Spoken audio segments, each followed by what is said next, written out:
On this episode, Amy Heberling from America's Alfalfa joins us to talk about the agronomics of alfalfa, and we also cover the varieties we offer.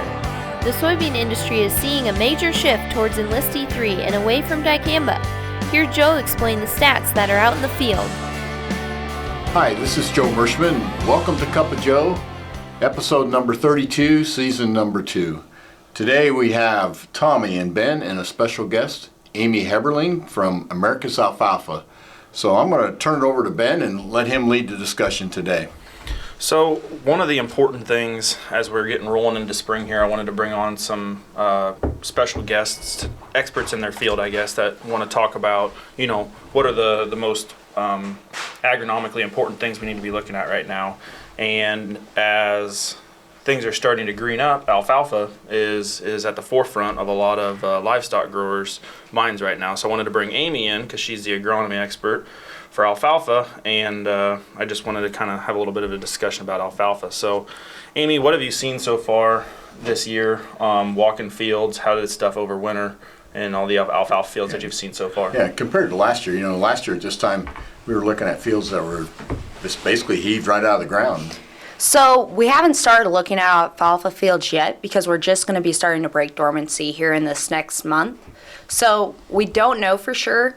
I know I was walking a field in central Illinois yesterday, and we saw that we had some bare spots, but we also got a huge rain event after that field was planted. So as we're getting ready this next month, we'll start to have a better idea. But the bright side is we didn't have all the saturation that we did this last year. In 2019, we were able to maintain we didn't have the freeze thaw and we didn't have that extreme saturation. So we should be in a lot better shape than we were last year.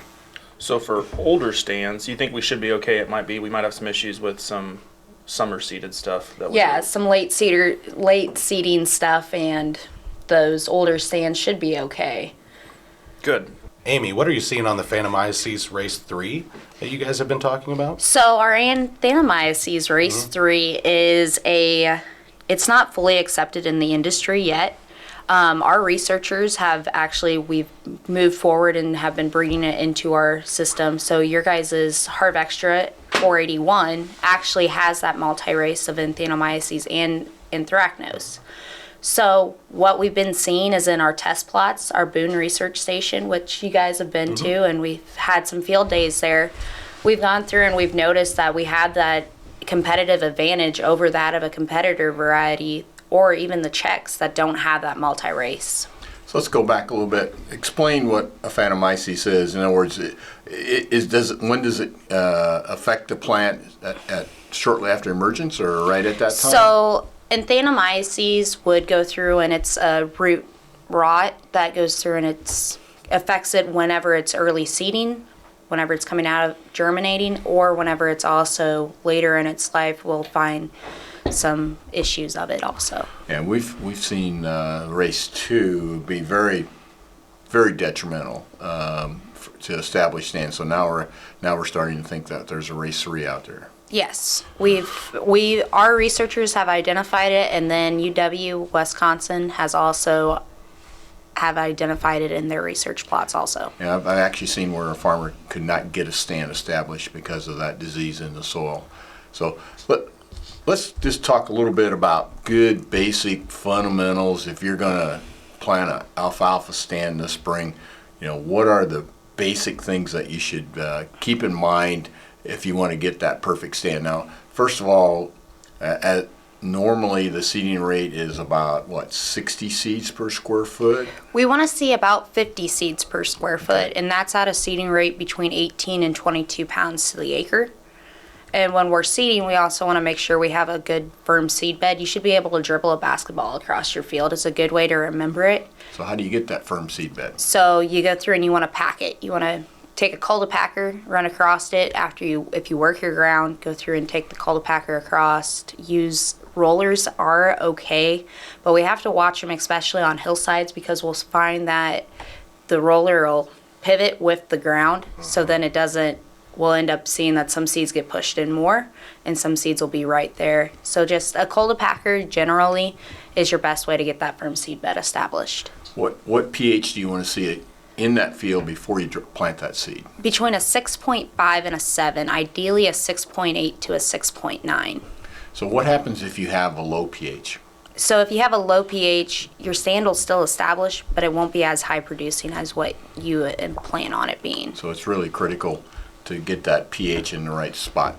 How about phosphate and potash? What are we looking at for that initial application to get that seeding going? We want to see our phosphate between 120 to 150 parts per million, and our potassium between 110 or greater. And then that's when we're going through and making our fertilizer recommendations as we're going into the season, making sure that we're applying the proper pounds to tons removed. We're fertilizing for what our tonnage goal is. So what's the perfect time to seed? So perfect time to seed would be when our soil temps are correct, we have a good firm seed bed established, and we're able to pack it before and after. So here in the next month, we'll actually be getting going mid-March to first part of April. We'll start seeding, and then in the fall after August, but before September 1st. You like to get about 6 weeks of growth before that killing frost in the fall. Correct. Yep. And then in the spring, basically you want that seeding coming up a little bit when you're basically free from frost. Is that right? Correct. You want to be after that frost-free date. Yeah. Okay. Amy, I have a question. So we have, across the countryside, we have quite a few growers that will make their alfalfa stands last as long as possible.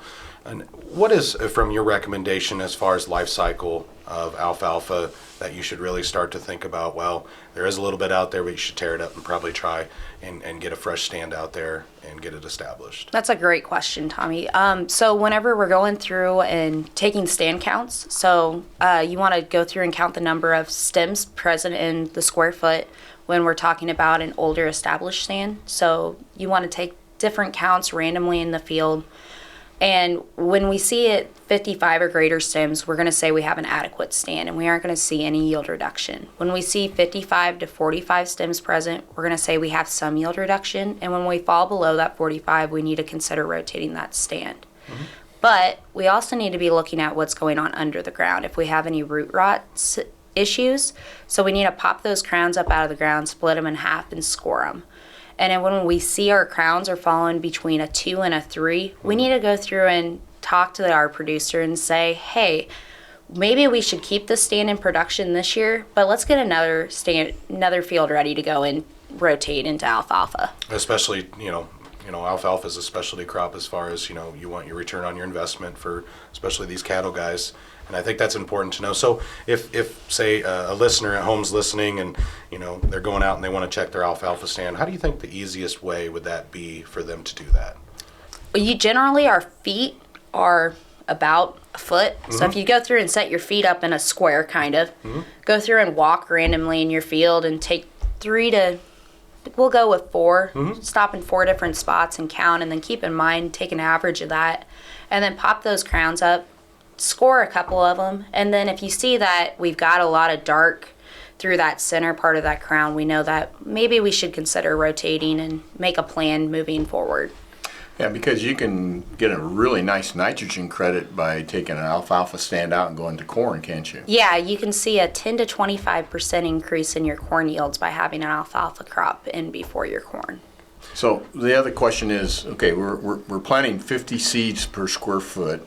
That first initial plants that come up, what are we hoping for, 20, 25? So we're actually hoping for between 20 and 35 plants. And then, so that's 30 days after seeding. Okay. And then the fall of that seeding year, we're looking for 10 to 15 plants present. So when you get down to what a minimum stand is, how many crowns or plants per square foot are you looking for this time of year? This time of year, so if we're talking a new seeding, I personally like to see about 15 or more present in that circle.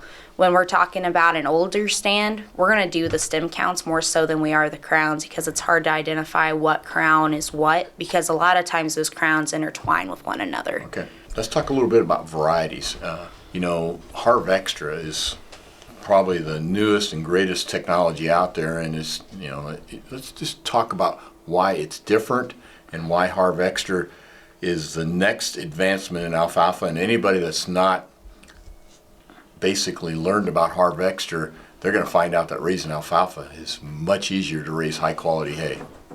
Yeah, so Harv Extra is the first product on the line that was genetically modified to be reduced in lignin. And what that's meaning is we're going to be able to produce a higher quality hay without having to worry about that hay. Our hay's in bloom, and we can get more tonnage. What is lignin? So lignin is the undigestible fiber in the plant. So a way to think of it is a lot of times when you say that, oh, the lignin, we've reduced it, you may think that we're going to have lodging issues. We aren't. It's going to grow just like typical alfalfa. So if we think about a concrete building, how they put rebarb in it, if we pull out 1 or 2 pieces of rebarb, we aren't going to sacrifice that structural integrity of that building. We basically did the same thing with Harv Extra. We went through and we just turned down the lignin trait, and so we're able to produce a higher quality hay. The main thing, especially for beef cow guys, is to focus on the flexibility aspect of what Harv Extra is. Because we're able to go through and make a plan that, hey, I see a rain event coming. I can wait to extend my harvest while maintaining my quality of hay. That way I can feed my cows a high quality, high protein feed and not have to worry about that, hey, that rain's coming, it may get wet, why don't we just wait? So what you're saying, Amy, is that as the alfalfa plant, early flower or bud to flower is when the highest quality protein and digestibility is on alfalfa, normally speaking? Yep. With So normal varieties? generally pre-bud is when we Pre-bud. say that we have the highest quality potential. So what you're saying is, and then so every day after that, the lignin gets more pronounced and basically makes that alfalfa quality go downhill. Yep, and that's with Harv Extra, we see that 15% advantage over that of a conventional, even at 28 days. And if we extend that out to 38 days, the Harv Extra is about at the same point that the conventional varieties in the lineup would have been back at 28 days. So if the weather looks good and the wife says, hey, we need to do this, we can say, hey, I can wait, because I can do it tomorrow, and I'm still going to cut high quality hay, right? Exactly. And so that's a win for everybody. So it gives farmers more time, right? Exactly. More time, and they can watch the weather and then still have high quality hay. The other thing too is, doesn't that yield go up the longer you wait too?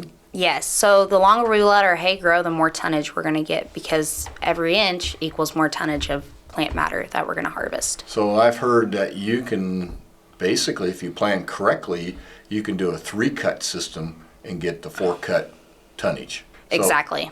how much, again, saving time, not wearing the mower out, the baler, and all the other things. This is a no-brainer in my book. Yeah. Especially with the weather not being, Predictable. in this past, and that's been a huge success for a lot of growers that have been using Harv Extra. So, And the Harv Extra also has the Roundup Yep. tolerance too, doesn't it? Yep, so it has the Roundup Ready trait, and that's Roundup Ready. Honestly, it's kind of a no-brainer when you think about it. especially for alfalfa. Exactly, because we use it in our corn and soybean crops. Why not use it in our alfalfa crop? We can have a clean hay stand, and someone's planting grass in it. We can also go through and maintain what grass we have in it, because if we get weed pressure or something else is growing in there that we don't need, we're able to go through and keep that grass seed. That's a good point. So you're able to establish it without a nurse crop in the spring then? Yes, we're able to establish it without a nurse crop or have weed pressure, and that's actually based off of our studies that we've done. We've been able to see a tenth of a ton advantage of the Roundup Ready in comparison to that of a conventional, because we don't have weed pressure when we're establishing it. It works just like soybeans. You're growing, in this case, hay instead of weeds, all right? Yep. And obviously hay's got much more quality aspects than what weeds do. Yep.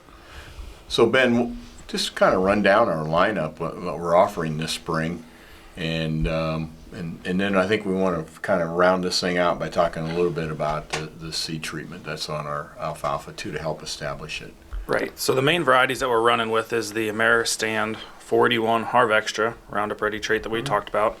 That's the one that has the 3 different Aphanomyces race resistance. So, and I kind of wanted to step back to that Aphanomyces piece for just 1 second. What kind of weather conditions do we see Aphanomyces issues in? We see that in our cool, wet soil conditions. So the past 3 years for stand establishment on alfalfa.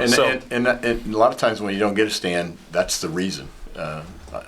we've tested it in the past, and when we can pinpoint exactly what it is, it's usually Aphanomyces. And not to interrupt that, Ben, for a second, you said that the race 3 had not been maybe totally accepted yet in the industry. It's just with the current testing standards, Yeah. it's based on scores out of 30 out of 30.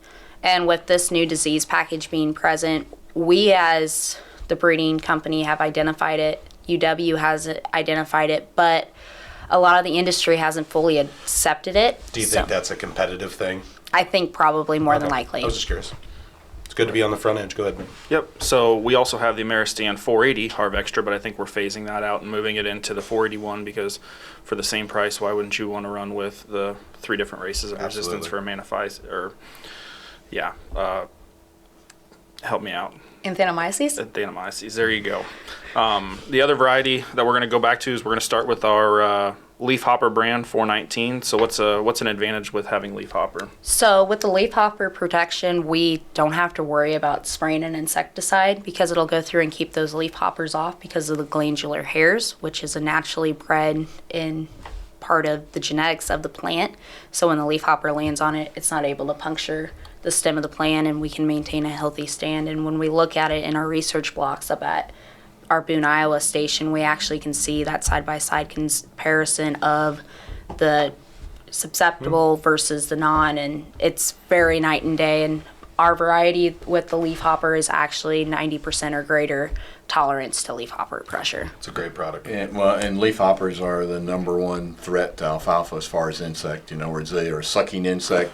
Pull those nutrients out, and once they start turning yellow, there's no stopping it. I mean, you can spray, but the normal procedure is what, to take a cut and then come in and spray because and that's as the plant grows taller, it becomes more susceptible, especially when we talk about, or less susceptible, especially as we talk about conventional varieties. When the plant's young, it goes through and those leafhoppers will feed on it more, and we'll see the damage more so than we will when it gets taller. I can't think of glandular hair like hair on your arm. And, Exactly. Yeah, and then the leafhopper lands on, I don't like the way it feels, and bugs out. Exactly. So it is an important. I wish we could get that trait into the Harv Extra. Then the farmer wouldn't have to worry about spraying as much, and you could take more time to cut and just make alfalfa really easy.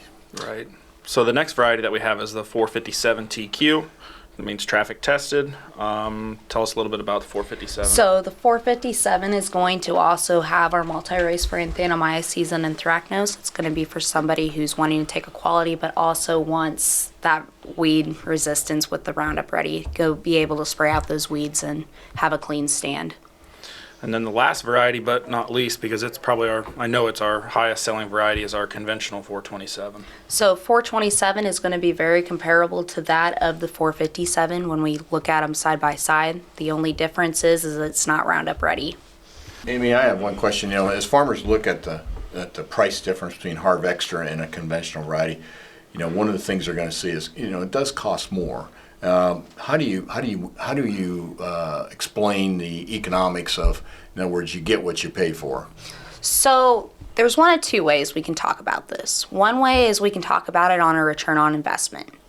Or we can talk about it in the aspect of, if they're focused on price, break it down by the cost. Mm-hmm. So your bag of seed costs X value. You're going to seed it at 2.5 acres per bag. You're going to end up having it in production for X number of years, and you're going to produce an X number of pounds. And then that's going to give you the cost of the bag, which I'm going to say is about $8.80, which current hay price is about $250 of dairy quality hay. So we're able to take that bag of seed over the life of the stand, and it's only going to cost us $8.80. Or if we look at it at the return on investment side, we take into account the Roundup Ready trait. We also go through and calculate in the improved quality, the flexibility that, hey, I'm going to be able to go through and extend out my harvest window and not have wet hay and maintain my quality. And we can see that at a value of about $1,500 to $2,000, depending on how we're looking, or close to $1,000 an acre of return on investment of that one bag of seed. That's good, Amy. Tommy, you had a question? Well, I think I summed it up. She summed it up a little bit. I was going to ask, America's Alfalfa, they're responsible for the Roundup Ready trait in all of alfalfa in the industry. Harv Extra is the only low lignant product that's in the industry right now. And then I was just going to ask you guys, what stands apart for America's Alfalfa versus the industry? And I think we've kind of answered that a little bit. But if you could give your little 2 bits about America's Alfalfa and why they are the leader in the alfalfa industry, would be great. Okay, so we're the leader in the alfalfa industry. We have the breeders who are, when we wake up in the morning, that's what we think about. We think about alfalfa, and it's our passion. That's a trick, too. So we go through and we think about it, and we're continually wanting to make advancements, and we want to make the crop better.